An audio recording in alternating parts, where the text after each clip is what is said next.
In this lecture, we're going to be looking at the American Revolution and its impact on the church. And to put this lecture in its context, we have so far discussed all kinds of things related to the changes when Protestantism and all types of various groups came to the New World and settled down. We described things like the changes in culture and of the application of the church, like the democratization of the church, how the church increasingly in America moved from a top-down structure led entirely by elders or bishops or simply the pastors over a congregation, to increasingly a need to include the will of the body, to include the voice of the people. And we didn't want to pass moral judgment on either side.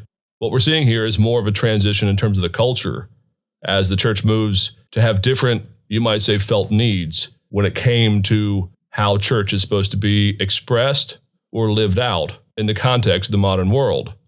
But going forward, after the move to the New World, and increasingly so as the modern world unfolds, the need to have a democratization of the church, a distribution of the power, a distribution of the voices of those who determine the next steps of a different generation in terms of their faith, became a lived reality. There was also a move to increasingly non-institutional, or at times anti-institutional, perspectives when it came to the life of the church. And we know this pretty well in the 20th and 21st centuries. There are all kinds of folks that say, I love Christ, but I'm not always all that comfortable with the institutional church. And we'd like to think that we're the first generation at times to think of this. Actually, this comes as part of the American spirit. We like to keep our power at bay, whether it's in the government, whether it's in the local communities, whether it's in the home, whether it's in the church. We tend to chafe under too much authority. And I've said at points along the way, of course, if you were to go back in time just several centuries, you would find a people that did not find authority or influence or power to be all that bad. It was just assumed that God had placed them there over them, and that while they didn't like tyranny, they certainly respected and followed whatever authority was over them. The last component of the evolution from the old world to the new is really a desire for separation from all that had come before. And this happens, you might say, first in the political arena. There are those, both at home and abroad, who are calling for the cessation of the control of the colonies. They want independence or a certain level of autonomy. A lot of what's going on here, of course, is the Americas are very affluent. They are contributing a great amount of money and resources to the evolving and the emerging British Empire. So a lot of these calls for independence drew a great deal of energy by the fact that America didn't really need to be a vassal any longer. Now, as we'll see in a minute, of course, a great deal of the rhetoric that's involved here is about the suppression of American liberties and freedoms. And that is certainly true. We're not going to deny that. However, the reality is, those there living in the Americas, in the colonies, knew that if they were left on their own, if they did not have taxation external to themselves, to the British Empire, that they would get along just fine economically. The great gamble was always, will they get along politically? And you can see this all throughout history. Simply because you overthrow one tyrant or one regime that is believed to be oppressive doesn't mean that the new one is going to be all that much better. And in fact, because you've already overthrown one power, the likelihood of others rising up to overthrow your new regime actually compounds, it grows. So let's just go ahead and give a quick synopsis of the American Revolution so that we know the world that we're talking about here. We're talking roughly from 1765 to, just give a round number, 1785.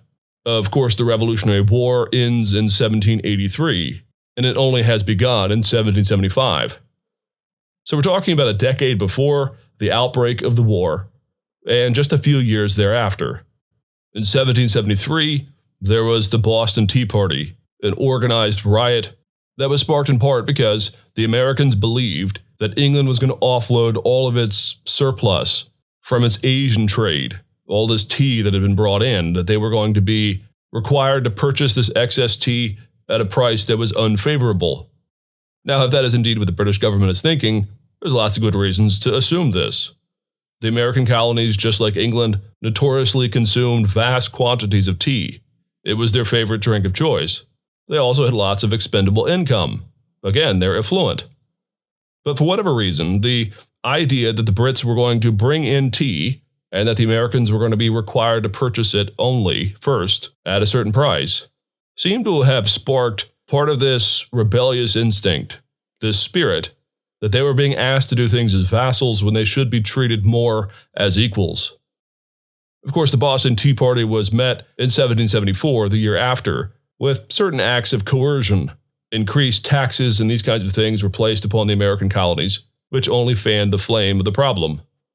One of the often overlooked things in terms of the religious history, though, is that also in 1774 there was something called the Quebec Act, which is something that's related to Canada, which of course is a British colony as well, but it set off a lot of religious fervor and a lot of religious arguments against the British Empire in its relationship to the colonies. The Quebec Act was a compromise deal that carved out the area that obviously today still goes by that name. The decision of the Crown, though, was to make this place more amenable to Roman Catholicism. So the oath to be a Protestant was removed from this colony so that those who moved here to the area of Quebec could, with freedom, practice their Roman Catholic faith. And there were a number of other complexities here. But by and large, what this does in the colonies is it sparks a concern that England is losing its edge and its conviction about its Protestant heritage. And of course, we've seen all of this long history with the English peoples. From Elizabeth on, there is this personal sense that English people are Protestant people. And by this point in the colonies, even though there has been a melting pot of all these different denominations, there is still a self-awareness or a self-description of the colonies being predominantly Protestant. And so their fear that the Quebec territories just to their north would become a pro-Catholic regime that would either challenge the colonies, or worse, that Britain might do the same in their territories, carve out an area that is exclusively reserved for Catholics. And so as the temperature rises, eventually in 1775, you have the outbreak of hostilities, of skirmishes, which eventually lead to the full-scale American Revolutionary War. The war ends in 1783, and then for years thereafter, you have the unfolding of what this new American Congress is going to be. Now, there's one thing we have to make very clear here. All of the realities of the early American ethos, as it moves from being a British colony into being its own country, is moving actually away, at least by those who were the framers of the Constitution and of the documents related to the American Revolution. There's a movement away from overt denominational or theological affiliation within these documents themselves. The Constitution, and again, these supporting documents, are very illustrative of the ways men like Thomas Jefferson and George Washington and others wanted to make sure that the breadth over all of the American colonies that would now become a nation could find themselves in these documents. So all these documents, and in particular the Constitution, restrain references to God to simply a bare acknowledgement of the existence of God or of his loving kindness and care over the nation. There are no specifics. It is a restraint to the bare minimum of a theistic understanding of the world. There is a God, of course, they do make mention of him, but trying to determine any of the particularities of the Protestant heritage or just of bare Christian doctrine based on these documents is simply impossible. Similarly, and more importantly, all of the criticisms and the justifications for the revolution were entirely secular. There are no claims to religious persecution or suppression. These arguments play a vital role, as we'll see in a minute, but there is no justification for the war based in the documents of the founding of America on a religious principle or on religious concerns. Everything is entirely secular, meaning that they are involved with merely the political world. Now, we have to be careful here, of course. In the 20th and 21st centuries, the word secular means more or less antithetical to religion itself. That's not really what I mean when I say the word secular. The word secular, historically, up until long after the American Revolution, just simply means things that pertain to this world, non-spiritual factors, economics, sociology, politics, these kinds of things. Now, obviously, in this day and age, all of these things carry with them religious freight. Or another way of putting it is, those who are religious, pastors and leaders of these kinds, could contribute part of the vocabulary or the grammar as to why these issues, these problems, are to be seen as justifiable. And so what we're going to be doing for the rest of this lecture is we're going to be highlighting the issues that are principally about the religious factors and the way that the church engages with the American Revolution. Now, what we're not saying here is that religion is the only factor, nor are we saying that it is the dominant factor. Rather, because this is a church history class, what we're looking at here are the religious elements and the way that the church engages with the world as it becomes revolutionary. So we're not minimalizing any of the standard story of the political and social ramifications of the revolution, but simply we want to highlight those that are also religious. Or you might say it another way, we're going to highlight those people who are religious, who are contributing to this world. Now, one of the more important things that goes on right here in the middle of the American Revolution is the church in the Americas have to decide if they're going to support or not support the Revolutionary War. Now, this is a harder question to answer than many people in the modern world are willing to admit. Simply put, the church has to figure out how reading Romans 13, which is Paul's call to obey the civil authorities that are over us. Paul is very clear.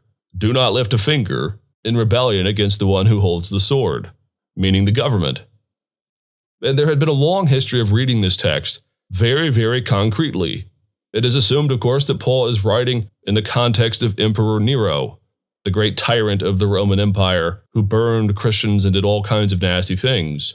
It was assumed then, in terms of exegesis, that if Paul could say that about Nero, how much more must Christians in the modern world, or in any age throughout the church's history, submit to the authorities that are over them?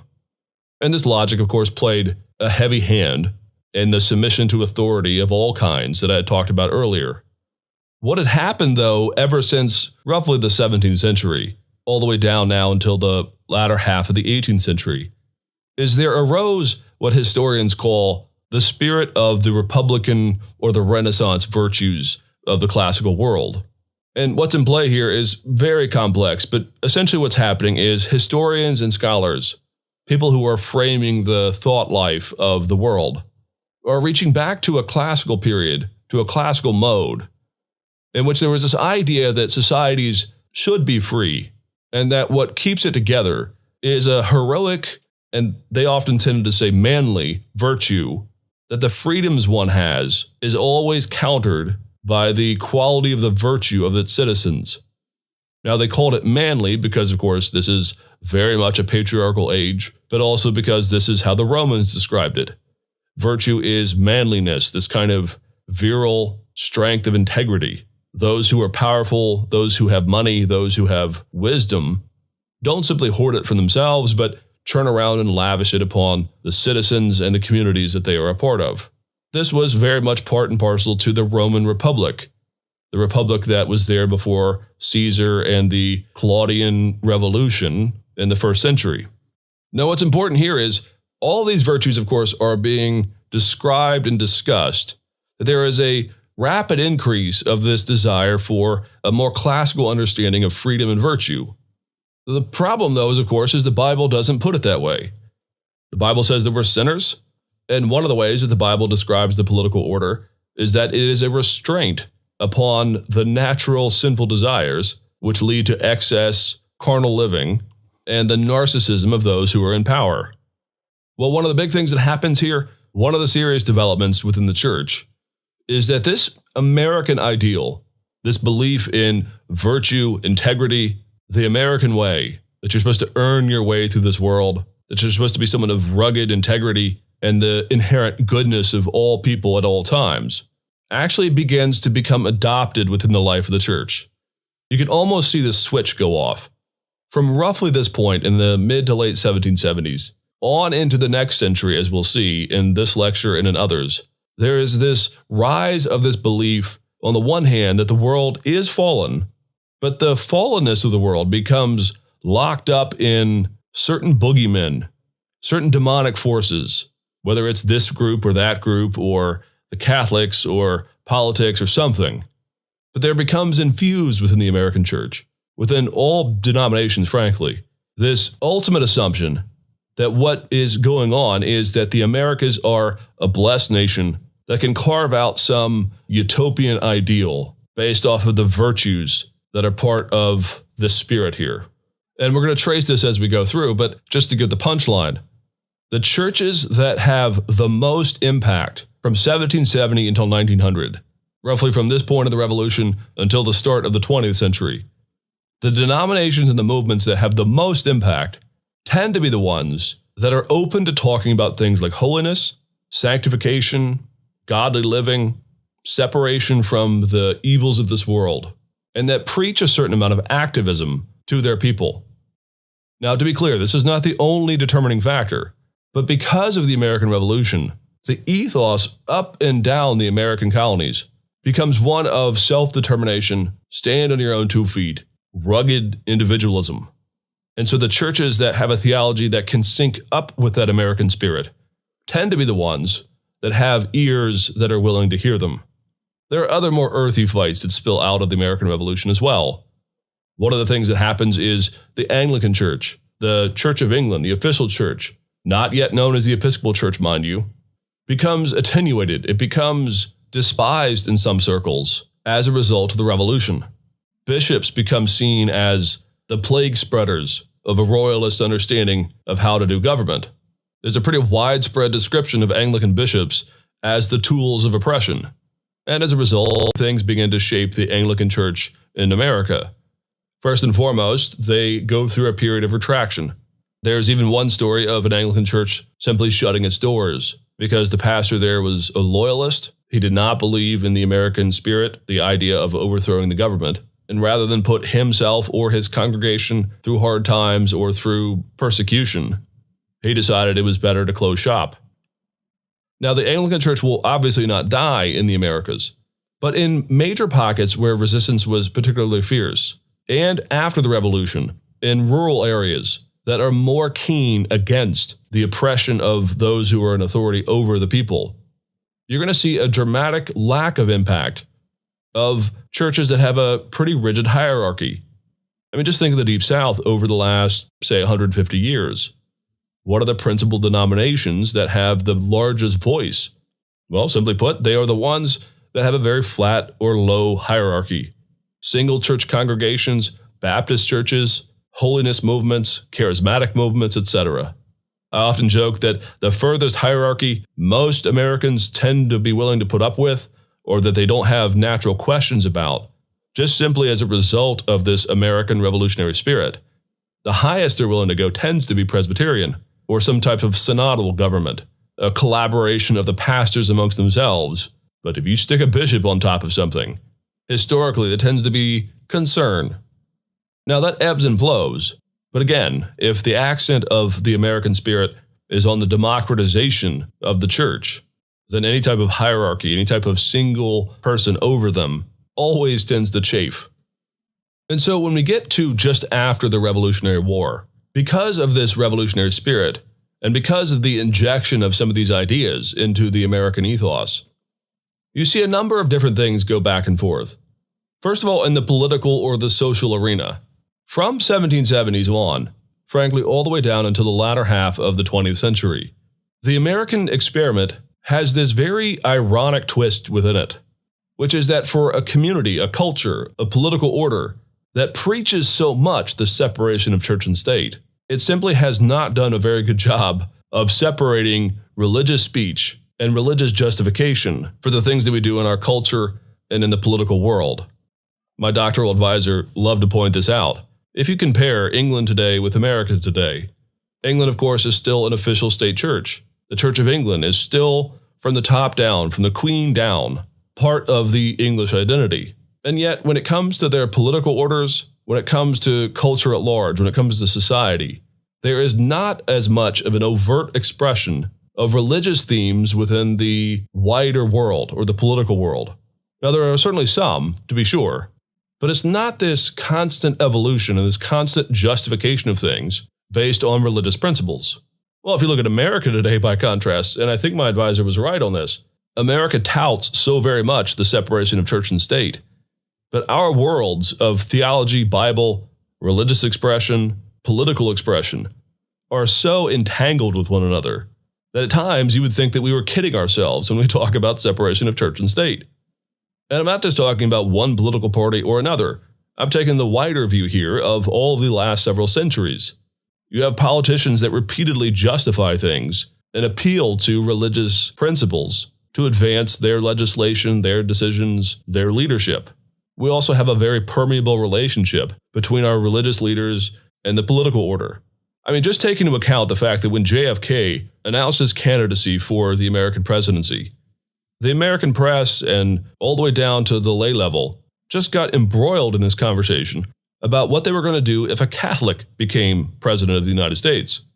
The assumption was, well, we can't have somebody with that religious perspective because that religious perspective is one that is fundamentally opposed to who we are. Just think of presidents who have stood in pulpits in the last 60 to 70 years, offering a message about their perspective on politics. Or think of the, again, justification for all kinds of legislation. Doesn't matter your politics. I mean, everybody's doing this.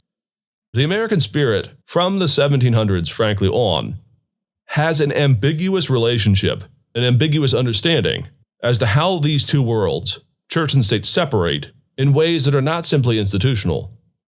So after the American Revolution, after the constitutional foundations were laid, there were still states, like the state of Massachusetts, that had an official state church.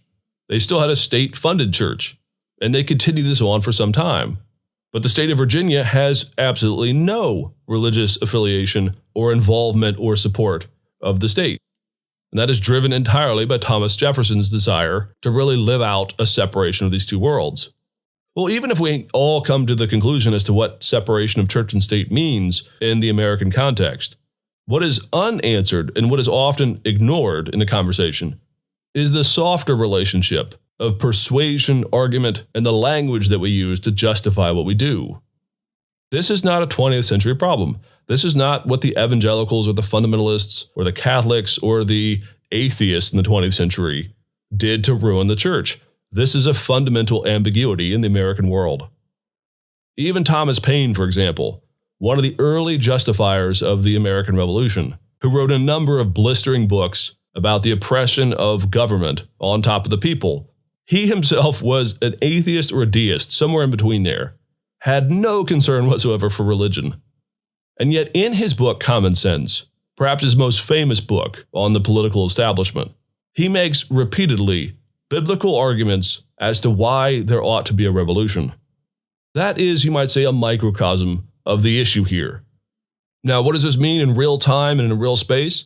Well, after the American Revolution, what begins to happen is the areas known as the Trans-Appalachian regions, which of course refers to the loose mountain range that separates the early eastern colonies from the area that we today might call the Midwest, all of this band of states that was formerly owned by France, but now is part of the English and American context.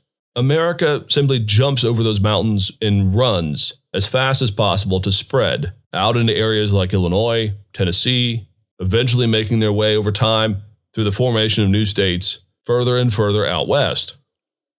Well, as these areas plant and as they take root, there is an opportunity to see which denomination, which church within the American context is willing to go there and to take the faith with them to these folks who are there now out settling in places that are no longer simply the English colonies. And the fact of the matter is the group that above all launches itself with abandon into the ministry opportunities out in these areas, the most significant group are the Methodists. Now, over time, Baptists and other congregational groups, other holiness groups, begin to emerge and they take on a new importance as well. But the first, really, are the Methodists. They combine radical preaching, a real itinerant style of evangelism, which frankly goes hand in glove with a relatively anti-institutional model. They combine that with a real sturdy institutional structure that really merges a top-down authority which every institution needs to run effectively with the will of the body or the opportunity for voice or dissent to rise up to be heard. And the man above all who really forms and shapes the way that the Methodist Church will engage with the new country of America, the main man, is Francis Asbury. Asbury lived from 1745 to 1816, and it's Asbury along with a man by the name of Thomas Coke who become the two first Methodist bishops in the New World. Now, of course, immediately the question might arise, well, hang on, I thought you said churches with bishops were relatively marginalized.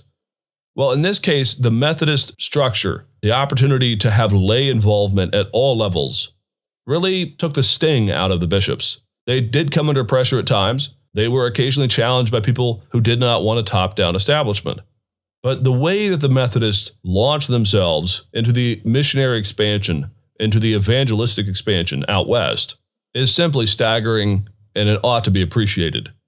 Asbury is a man who at 22 was appointed to be a traveling preacher by John Wesley himself.